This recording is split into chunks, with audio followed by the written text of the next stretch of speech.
sick and tired of that plain white controller? Yeah. Whoa! Featuring TWFilson's new custom paint jobs!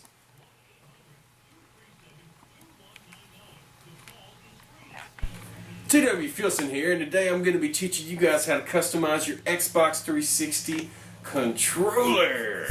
First step to customizing your controller is taking it apart. And to do that, you have 7 screws that are on the back of the controller. Here they are in ascending order. 1, 2, 3, 4, 5, 6. And the 7th one is underneath this barcode. And like I said, the 7th screw is underneath this label. And it can be tricky sometimes if you don't know what you're doing. We'll get this out of here real quick. And I'm using a very small flathead for this. It requires like a specialty screw, which I don't have. So the flathead usually works just as fine.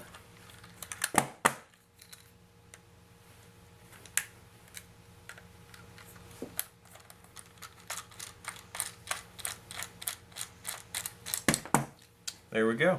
Now that your screws are all out, the next step is to open it, and you want to open it from the bottom side.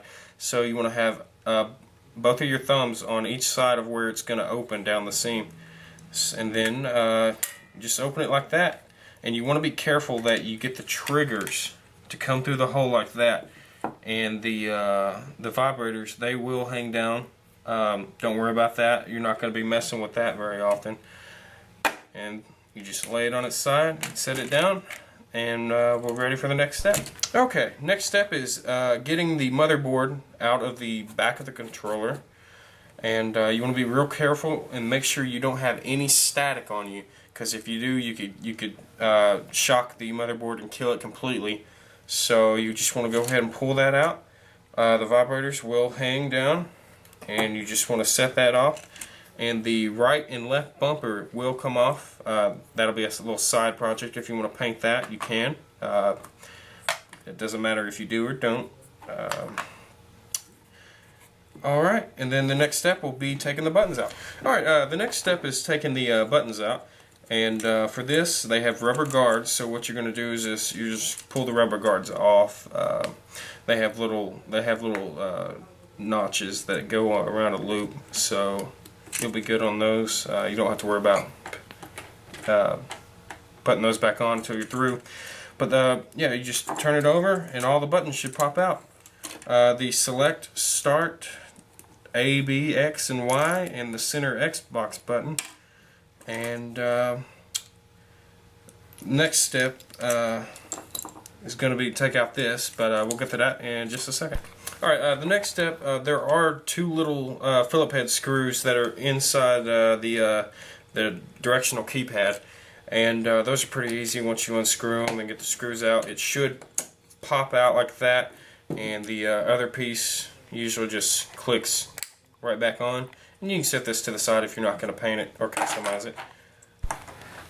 Alright, next step, we're going back to the motherboard, and what we are going to do is take these analog sticks off, just like this, and you can, choose how you want to customize these, if you want to paint them or not. It's up to you. Set these to the side, and the next step, a lot of people ask me, well, what about the triggers, And I'm just like, well, I choose, honestly, personally, in my opinion, I do not want to mess with these triggers. They are difficult to get put back on there once you get them off. But yeah, so the next step is taping, using painter's tape to tape your product. Alright, the next step for prepping your controller to paint, you want to use painter's tape. I just have a regular roll of blue painter's tape. Basically, you are going to cover up the analogs, the directional keypad, and you want to cover up the trigger holes and the battery pack. because you don't want to have it sticky. You don't want the paint to interfere with where this would go in, or where you're going to be moving around and you might get it stuck on on paint or something. So it's always good to cover these up. All right, now that you have all your controller pieces taped up, so they're protected from the paint, the next step is to get the base paint to cover the body of the controller. All right, now that you got all your pieces set up on the cardboard and taped up, now they're ready for the base coat that'll go on very lightly. For the base coat, we want to spray very lightly, but you want to spray it a couple times to make sure it gets on there. And we're going to cut it right here and show you the end effect.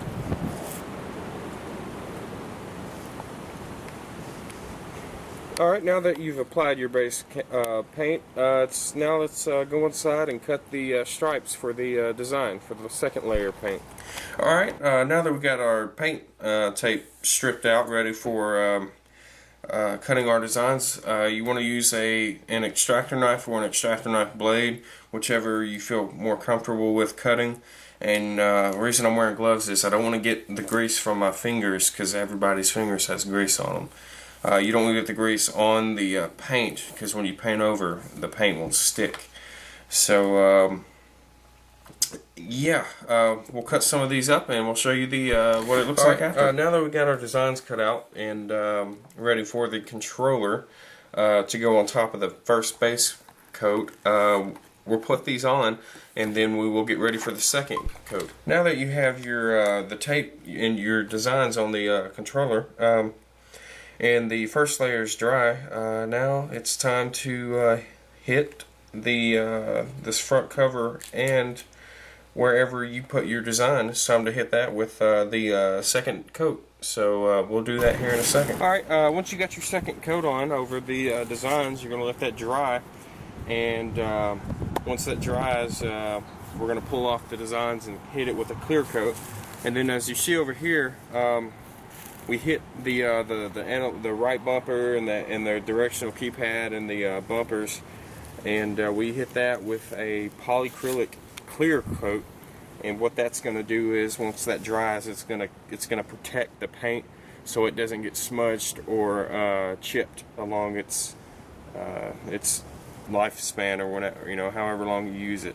So yeah, the next step, we'll let this stuff dry and we'll pull off the designs and show you what it looks like. Now that we got the decals off and the project is ready for the clear coat. So here we go with the clear coat.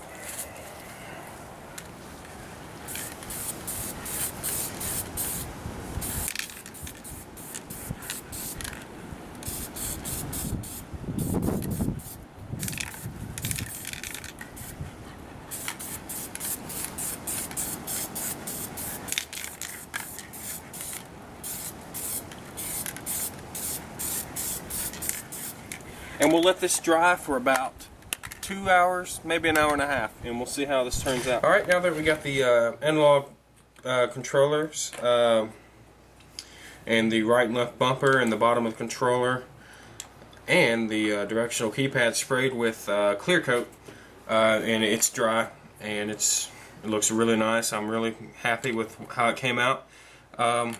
Next, we're going to wait for the main body to dry from the clear coat, and then after that we'll start putting it together. Alright, now that the pieces are all painted and ready to go back together, it's time to put them back together. So here we go. Alright guys, the final product is finished. The controller looks great. It took about 10, 11 hours for this project. It was an overnight. We started at night and finished around 3 in the afternoon.